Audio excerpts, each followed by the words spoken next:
देश भर के लाखों कर्मचारियों और पेंशनर्स के लिए बहुत बड़ी अपडेट आ गई है।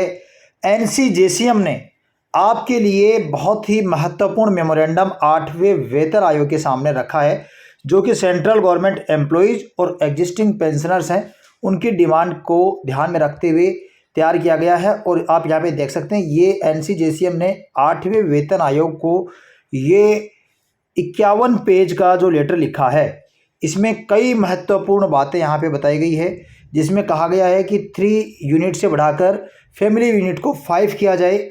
वहीं पर इसमें आप यहाँ पे देख सकते हैं कि जो पोषण आवश्यकता है उसका भी जिक्र किया गया है, और इसके साथ साथ ही यहाँ पे लेवल है, उनको मर्ज करने को लेकर भी निर्देश देने के लिए यहाँ पे 8वें वेतन आयोग से मांग की गई है।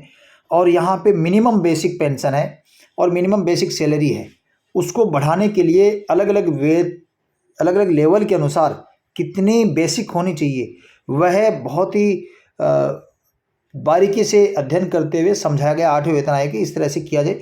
लगभग 20 बिंदु हैं ऐसे जो सभी कर्मचारियों और पेंशनर्स के लिए जानने बहुत ही ज़रूरी हैं। तो ये एक एक करके हम आपको समझाएंगे ताकि आपको समझ में आए कि 8वें वेतन आयोग के सामने स्टाफ साइड के national council of joint consultative machinery यानी एनसीजेसीएम ने क्या क्या डिमांड की है। तो चलिए शुरुआत करते हैं पहले बिंदु से। यहाँ पर पहला बिंदु जो है ये न्यूनतम वेतन और फिटमेंट फैक्टर को लेकर यहाँ पे आपके सामने है। तो यहाँ पे ये मांग की गई है कि न्यूनतम वेतन है 8वें वेतन आयोग में 69,000 प्रति माह किया जाए, और 5 यूनिट परिवार जो है उसके अनुसार, और पोषण आवश्यकता है 3,490 किलो कैलोरी, उसके आधार पर यह 69,000 प्रति महीना मिनिमम बेसिक करने का प्रावधान करने के लिए मांग की गई है।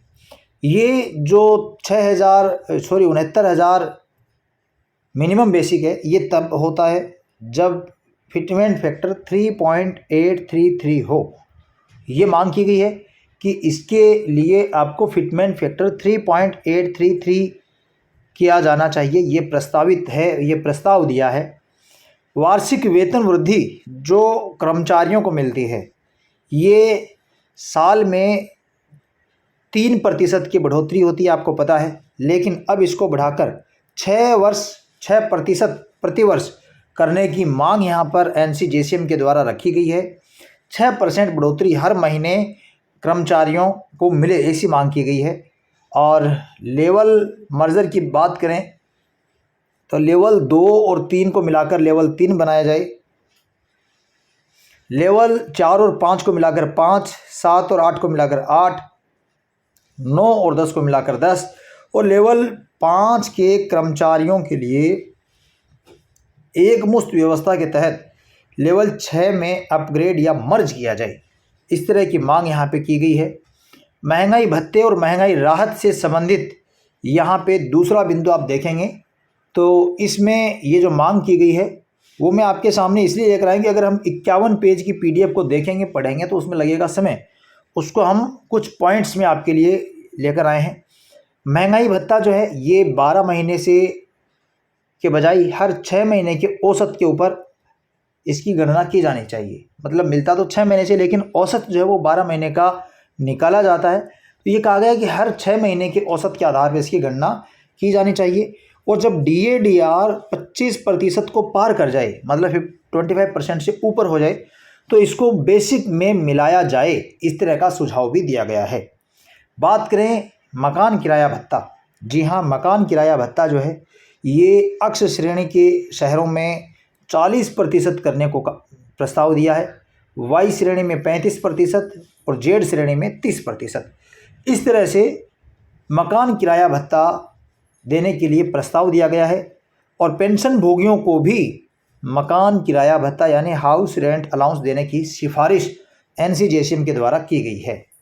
वहीं पर हम बात करें तो बच्चों को जो चिल्ड्रन एजुकेशन अलाउंस दिया जाता है CEA, इसको 10,000 रुपये प्रति माह प्रति बच्चा से बढ़ाकर 35,000 रुपये प्रति बच्चा प्रति माह करने की मांग यहाँ पे की गई है 8वें वेतन आयोग से। ट्रांसपोर्ट अलाउंस जो है, परिवहन भत्ता, इसकी जो मौजूदा दरें हैं उनको 3 गुना बढ़ाने की मांग की गई है। जोखिम भत्ता जो है, रिस्क अलाउंस, उसको 10,000 रुपये प्रति माह करने का प्रस्ताव 8वें वेतन आयोग के सामने रखा गया है। बात करें एडवांस की, कि एडवांस को लेकर यहाँ पे जो मांग की गई है वो ये की गई है कि HBA यानी गृह निर्माण अग्रिम जो है, हाउस मतलब घर बनाने के लिए जो अग्रिम राशि दी जाती है, वह अधिकतम सीमा इसकी 2 करोड़ रुपए करने का सुझाव दिया गया है और कहा गया कि ये ब्याज मुक्त 2 करोड़ राशि है, ये कर्मचारियों को दिया जाए ताकि वे अपना घर बना सकें। अन्य अग्रिम की, कंप्यूटर अग्रिम की बात करें तो उसमें मांग की गई है कि 2 लाख रुपए ब्याज मुक्त हो। कार यानी 4 पहिया अग्रिम के लिए 10 लाख रुपए और त्यौहार और प्राकृतिक आपदा के लिए 1 महीने का बेसिक पे अग्रिम हो। इस तरह की मांग यहाँ पर की गई है। छुट्टियाँ और सुविधाएं, इसमें आप देखेंगे तो आकस्मिक अवकाश जो है, कैजुअल लीव, उसको 12 दिन प्रतिवर्ष से बढ़ाकर 15 दिन प्रतिवर्ष जो है, ये 12 वर्ष प्रतिवर्ष करने के साथ में औद्योगिक कर्मचारियों के लिए 15 वर्ष प्रतिदिन करने का प्रस्ताव रखा गया है। अर्जित अवकाश जो होता है, ये 300 से बढ़ाकर 600 दिन करने की मांग की गई है। आपके उपार्जित या अर्जित अवकाश जो होते हैं, PL जो होती है, वह 300 का लाभ दिया जाता है लीव इनकैशमेंट का, लेकिन वह बढ़ाकर 600 किया जाए, ऐसी मांग की गई है। वहीं पे मातृत्व और पितृत्व अवकाश की अगर बात करें तो मातृत्व अवकाश को बढ़ाकर 240 दिन करने की मांग की गई है, पितृत्व अवकाश 45 दिन, और मेंस्ट्रुअल यानी मासिक धर्म अवकाश जो है, महिलाओं को हर महीने 3 दिन की विशेष छुट्टी की मांग की गई है। पेरेंट्स केयर लीव यानी जो कर्मचारी है वो अपने माता पिता की केयर के लिए सेवा काल में 60 दिनों की छुट्टी ले सके, इस ऐसा प्रावधान यहाँ पे करने की मांग की गई है। LTC जो है, LTC लीव ट्रेवल कंसेशन जो है, ये होम टाउन में हर साल और भारत भ्रमण में 2 साल में 1 बार देने की और हवाई यात्रा की अनुमति है, उसका प्रस्ताव यहाँ पे रखा गया है। करियर प्रगति और कैडर प्रबंधन की अगर हम बात करें, न्यूनतम पदोन्नति जो है, ये 30 साल की सेवा अगर कोई कर्मचारी करता है तो उसको 5 पदोन्नति का लाभ मिले, 5 वित्तीय अपग्रेडेशन मिले, ऐसी मांग की गई है। यानी आपका प्रमोशन है, पदोन्नति है, ये 6, 12, 18, 24 और 30, इस तरह से हर 6 वर्ष पे करने का प्रस्ताव रखा गया है। आउटसोर्सिंग पर रोक, यानी सरकार जब वो स्थायी भर्तियां हैं वो करे, आउटसोर्सिंग या अनुबंध प्रथा उसको ख़त्म करे, सीधी भर्ती है वह शुरू करे। पेंशन और सेवानिवृत्ति लाभ की अगर बात करें तो सबसे बड़ी मांग यहाँ पे ग्रेच्युटी की गई है।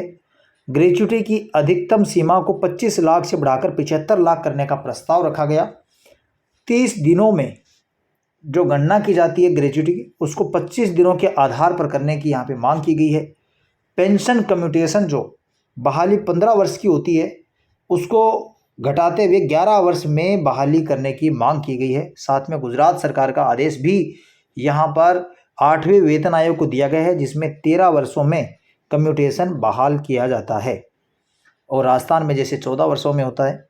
सिविल पेंशन भोगियों के लिए भी OROP, जिस तरह से 1 रैंक 1 पेंशन में रक्षा कर्मियों को 5 वर्ष बाद में पेंशन रिवाइज होती है, समान रैंक वालों को समान पेंशन मिलती है, वैसे ही पेंशन पेरिटी को लागू करते हुए, पेंशन की समानता को लागू करते हुए सभी पेंशनर्स को समान पेंशन मिले, समान पद वाले कर्मचारियों को जो समान पद से रिटायर होते हैं उनको समान पेंशन मिले, इस तरह की मांग यहाँ पे की गई है सभी पेंशनर्स के लिए OROP लागू करने की। आपने देखा है कि हमने 51 पेज की PDF को बड़ी आसानी से कम शब्दों में आपको समझाया है। ऐसा काम आपके लिए नेशनल जगत चैनल ही करता है, इसलिए आपसे निवेदन है कि नेशनल जगत चैनल को अभी सब्सक्राइब करें, इस वीडियो को लाइक करें, और आपके दिमाग में अगर कोई सवाल हो तो वो हमें कमेंट बॉक्स में पूछें।